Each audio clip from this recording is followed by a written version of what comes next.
I'm Leonard Jones. A few weeks ago, I would have introduced myself as the head pro at Cedar Crest and LB Houston golf courses. That status is being questioned, and I think it is fair that I explain to my many friends and supporters my side of what is now a legal issue. Most of you know that my role as contractor for the city of Dallas dates back some 25 years.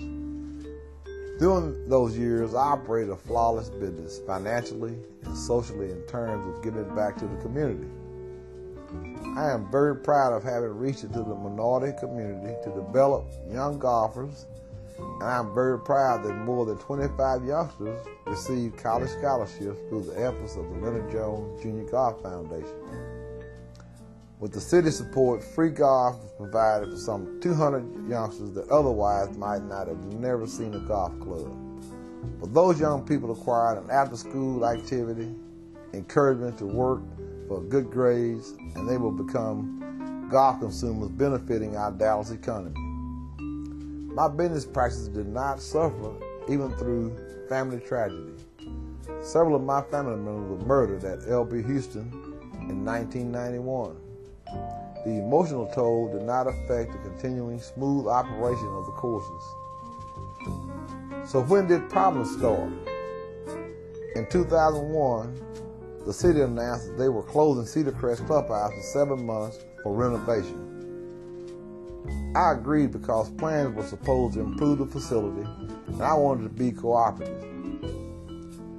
I knew it would be closed for 7 months, but I was willing to try to absorb that loss.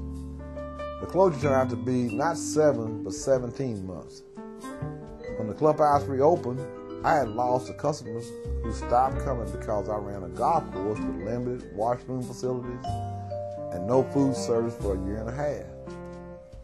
Then 12 months later, the city announced that it was closing the course itself for renovation. Obviously, the clubhouse and the course should have been closed at the same time. They weren't, and the course closure really impacted my business. The course itself was closed for 12 months. It is my contention that the city of Dallas had declared me to be in default of my contract based on situations that the city intentionally caused. The initial defaults were the city's defaults. First, part of my business was closed 10 months longer than the period to which I agreed.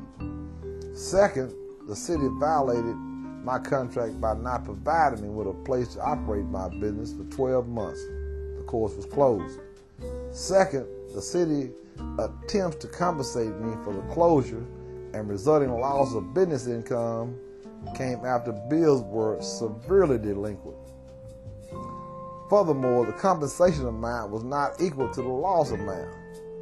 Third, my credit history was severely damaged.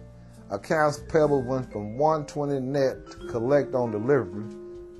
Finally, the city declared me in default of $260,000 to them. I used my home to raise that amount and was then told that that did not restore the contract status. Further details are necessarily legal, but this is the basic status of my issue. While I thought I was being reasonable with the city, they were working against me at every level.